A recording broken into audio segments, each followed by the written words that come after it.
all of us, and not just all of us on the micro level, but also on the grand scale of the collective in our world and what's been happening in war and conflict and all of these things. So Scorpio is what Scorpio is about here, what we need to uncover, what has been secretly running us. So Scorpio is the energy where it's like, oh, we really don't want to have to look there, but you know, it's going to come up, and that's kind of what has been bubbling at the, what has been bubbling to the surface for us over these last 2.5 years, I would imagine. And for some of us, you know, we're trying to look at it, and for some of us, it's like, whoa, that's too big sometimes. It also, you know, this is also about the opportunity for us to really set ourselves free from our subconscious fears that have been running us. So all of those places, all of the conditioning, you know, cultural conditioning, family of origin conditioning, you know, all of our tribal influences that we have in our lives, all of that right with Scorpio is really the opportunity to look at that and see how that's been running the show for us. So can you guys relate to that, right? Over the last couple of years of kind of what's been going on in your life? If you you know, kind of bring those two together, you can feel it, see it. And the other part of Scorpio is that Scorpio's, let's change positions, it's symbolized by 4 different really symbols. And so I'm going to talk a little bit about that, because this is what some of these processes could possibly feel like for us inside. And so, you know, you think of Scorpio and think of the scorpion. And so I'm going to talk a little about what the scorpion is. And the scorpion is really our primal nature. And so it's really at one of the, I want to say, how do I say this without making this a literal term? It's kind of like the first level of Scorpio. And I don't mean that it's less than when I say that, but it's the first level of Scorpio. And so it's a very unconscious experience of Scorpio. And if you think about what the scorpion does, the scorpion acts on its instinct only. There's no conscious thought to what the Scorpio does. Its instinct is to protect itself, and it's going to sting if it feels threatened. And so think about that like in your everyday life, of where sometimes you're not even having a conscious thought about what you're doing, you're just reacting to what happens. And then maybe later you go, oh wow, I can't believe I did that, okay? That's Scorpio kind of really at its basic level. And then as Scorpio begins to develop and really become into a sense of awareness of itself, it moves into the snake or the serpent. And what does a snake do? The snake is really the first symbol of transformation in Scorpio, because a snake sheds its skin. It says, I no longer need this skin, and so therefore I'm letting it go. And this is where we start to begin to get to the feel of what the really Scorpio nature is when we talk about death and rebirth and you know, regeneration. So as we develop through these cycles, you know, and especially in Scorpio, we are so supported to do this. This is what this is all about. It is about transformation. And one of the things that kind of stays with me too with the Scorpio whole grail is, you know, it's like really let go, surrender, or die. You know, and we die so many little deaths throughout our lives. And then as we develop ourselves even further and we begin, you know, this shedding process, the next symbol that comes in is the eagle. And that's where we begin to take flight. And that's where our subconscious fears are no longer running the show in the same way that they were. Not to say that they ever don't sometimes, because it's a constant evolution for all of us. But as the eagle takes flight, so do we. Okay, think about that like metaphorically. We take flight, and we are hovering above, down here, let's say the valley, and we become the witness to our lives, and we are no longer at the effect of those subconscious fears in the same way. We're no longer reacting to those fears that have controlled us. And so that's as we begin to become, like I said, more conscious and have a larger perspective of awareness of ourselves, that we begin to rise above that. And then the final place of Scorpio is the phoenix, which again is another bird that takes flight. But the phoenix also is the form that, you know, burns in the ashes and rises from the ashes. And so that is really like the complete surrender to it all as we die with the phoenix and we're reborn again. And, you know, again, like I said, this energy is constant. You know, there's never, I don't think we ever arrive. I think we are constantly evolving. But yet there's that feeling of like, you know, yes, I have arrived, only to be reborn again. You know, so with Scorpio energy, it's like, you know, I don't want to get too far ahead of us, but it is that constant, you know, transforming energy in our lives. And some of the archetypes that are associated with the with Scorpio are death, obviously, our shadow, the detective, and I say the detective because the detective is that archetype that really helps us to be introspective with ourselves, to go inward and say, you know, let me look at those places that I'm afraid to look. The prostitute, because this is where we negotiate our power. The bully archetype, this is where we cross boundaries, or we allow our boundaries to be crossed.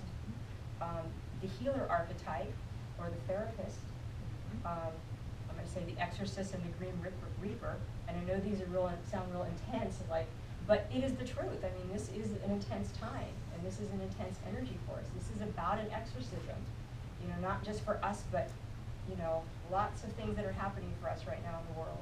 It is the victim, where we can feel totally victimized at the effect of what's been happening to us for the last couple of years or in our life period. The addict archetype, can't get out of our addictions, our compulsions. And the hermit, another way to either escape, and also a way to go inside. Yeah. So those are our archetypes. So Corey's going to take us, we're going to combine these and give us more of a description and bring more clarity to what we were talking about. Yeah. I'm going to ask a question. Is everybody following along of what we're talking about, catching it? Okay. Good. Ask questions if you need to. Yeah, please stop us. Yeah. Yeah. So if we combine both Saturn, what we talked about, and Scorpio, what would those issues be like? What would we be going through personally and collectively?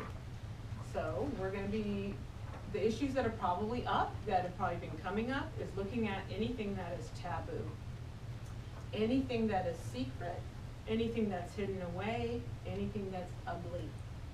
That's typically what we do with Scorpio. A lot of times it's taboo, we push it away. So I would imagine that during this time we're doing a lot of looking at secrets, or secrets are being revealed.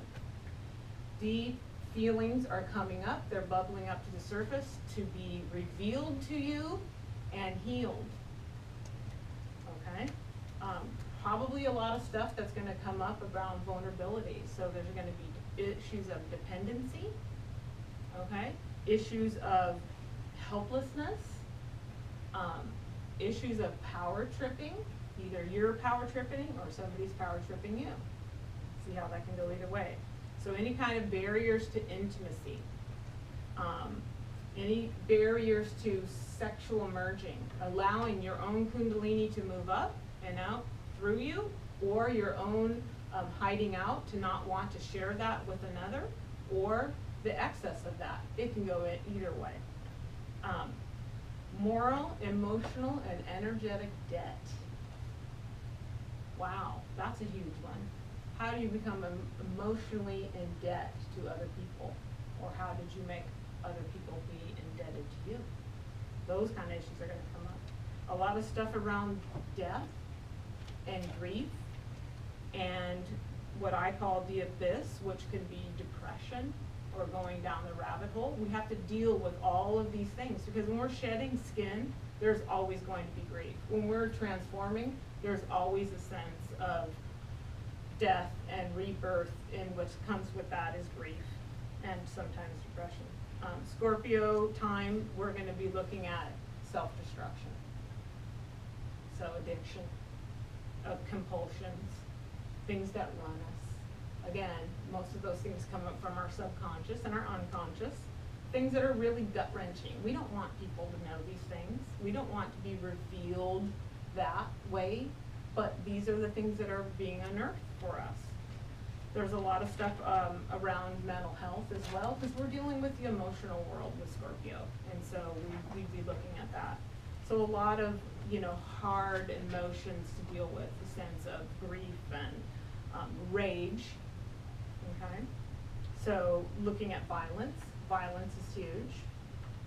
Violence against the self. How am I violent against myself? How am I violent against other people? I can be violent with my own mind. How do I bully myself? There you go.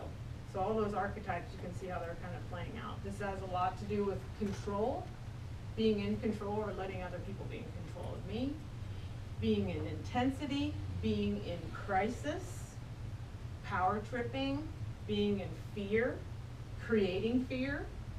So our shadow is always kind of bubbling up during this process, and at the same time that Scorpio wants to protect its vulnerability, yet at the same time, hopefully we're being more vulnerable than we have in the past. So again, what I'm gonna ask just for a moment is to really look at what has been going on for you in the past 2 years on an emotional level. Did any of these things make sense to you? And do they anyway mirror maybe some of the things that you were going through emotionally in 83 to 85? Because what was happening in 83 and 85 was that Saturn was in Scorpio. So here we are revisiting a time. So where you were emotionally, what you were dealing with then may give you an indication of some of the themes that you're dealing with now. Does anybody have an awareness or anything they want to share? No? Seriously? Oh, yay! My dad passed away when I was 12 and he told me. So you're dealing with death and grief. That's huge. Anybody have things that are going on now in this past year? Liza? Yes, I died. Yes, Liza had a cardiac arrest and luckily it happened in a hospital. So she And did then- it literally. And in 85, I was in a mental institution. Thank you for sharing that. So, So a theme, okay, a shedding of the skin. You see that? How the personality has to adapt and change. And we're all born at different times, so we're all at different ages during that time. Some of you, you know, maybe your kids were being born during that time. my daughter was born in 83, and so it was the birth, and it was a whole shift transition on dealing with things. Yes, Yeah. yeah. What happened in 85? Oh, okay. Yeah. Sorry. Mhm. Yeah. A child. Yeah. First one. Okay. Yeah. Well, I mean, you and I, we had many people die this last 2.5 year cycle. Yeah. Okay, so the reason I'm asking that is because I also want to look at whoever wanted to share personally what was going on, but I also am going to share what I have seen collectively that's happened for us in the past 2 years. Because I think it will help you see that kind of solidifies the theme that we're talking about, okay? So, in 83 to 85, there were some things that were kind of going on that were very scorpionic when this happened before. So AIDS was at its height of being revealed. And it was very taboo, and it was also very taboo because it was a gay disease. That's what people called it, okay? So there's stuff around secrets and sex and things that people didn't like. And Rock Hudson died. And he was this romantic icon that all these straight women were in love with, but no one knew that he had the secret. And so it was revealed, okay? So I'm talking about secrets being revealed, okay? Crack cocaine, it was huge, okay? It was on the market, it was cheap, anybody could get it, and it kept people in lower society that were poor. It kept them really, really addicted, okay? And all this was happening during the Just Say No campaign from the war on drugs with the current president and the administration. It was a contradiction. It was a, just ridiculous hiding of, here's the secret. Well, the secret is all these people are on crack, okay? Yet we're gonna pretend that we've got it all together. Just say no. Just say no. Just say no. Just say no to your addiction. Just say no. Sorry, I'm being facetious, but I mean, it's ridiculous. Gandhi was assassinated, which was huge. So here's somebody who's speaking the truth, and people take them out, okay? Death by violence, okay? Tylenol murders. People were sneaking poison into bottles of Tylenol and killing people. People were dying. They went to the store to buy a pain reliever and they died, okay? So we're talking about, you know, kind of secret, underhanded, power tripping things, okay? And, you know, there was also formulation of mental health drugs that were soon to be eventually going to be released that would help us fix all these problems. Does that make sense? We have a reaction to fix these things that we're saying, oh, this is too much, we need to make these all kind of go away. So we'll talk about that. Does that make sense? Okay. So then we take this time and we apply this to what's been happening to us since 2012, okay? So of course we have the wars, we have ISIS, we have beheadings, so there's all this violence, power tripping, the Mexican drug war, the Boston Marathon bombing, which is huge. Somebody plants a bomb and just blows up all these people. Snowden reveals his secrets that he knows about the United States, and the secrets are that we're, you know, our own government is, you know, spying on its own people, and he reveals that. So, and now, you know, of course he's in exile, but again, it's a very scorpionic thing. Its secrets are coming to light. And instead of AIDS, we have Ebola. So here we've got this whole thing that's just like infiltrating and causing massive fear. It's just a time that we're really afraid, you know. We've got 2 planes go down over water, and they're gone, just gone off the earth, off the face of the earth. Navy SEALs, two, I guess, that have written books about how they killed bin Laden. Just, I guess, again, the government not happy that these secrets are shared, how it all got done. North Korea having nuclear weapons, so here's this country that has a lot of power because they've got weapons and they don't care what the Geneva Convention and all these other people say you ought to be doing with these weapons. There's a lot of stuff around drugs, you know, we have death by suicide with drugs. Depression. So we have Robin Williams, that's a whole, you know, depression, I'm gonna take my life, depression. And then you have like Philip Seymour Hoffman, who's, you know, he's got illegal and legal drugs in his system. Again, we're talking about pain, and we're talking about how do you deal with that pain. And during this time, it's gonna come up, and we're probably gonna have drugs and some kind of addiction or mental health issues in there. Lots of gun violence on school campuses, as we know, and violence and guns by police. So we're talking about power tripping, you know, using force, the whole stuff coming up around doping secrets, where different professional athletes have testified that they have not used things like Lance Armstrong and Alex Rodriguez, who said they did not, and now it's come out in grand juries behind closed doors testimonies that they lied, their secrets are revealed. So, you know, lots of secrets are coming out. Rapes on college campuses is really huge right now, and lots of secrets are being revealed, and there's the issue regarding victims being re-victimized by telling their secret.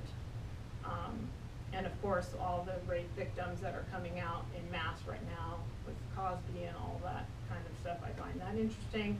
And of course, the big one too is the power trip in our government, that we can't seem to get anything done because every side wants their own way, so we're just gonna stall and make everything kind of stop because we're power tripping. Nobody wants to get along.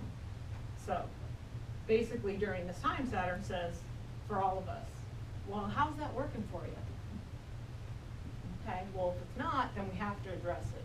And that's what we have to do collectively, but also inside of ourselves. So we have eruptions of, you know, protests over these grand jury testimonies and police force, and people are, you know, reacting. And so this is part of, we're having a reaction. Things have to be addressed. We have to change the way we do things. Right, and so it looks at the whole cycle, the 28-year cycle, 29-year cycle, is, you know, it's about reviewing for ourselves, like, okay, we can see it, like Corey said earlier, we can see how we have evolved, but we can also see where we have not evolved. And so like the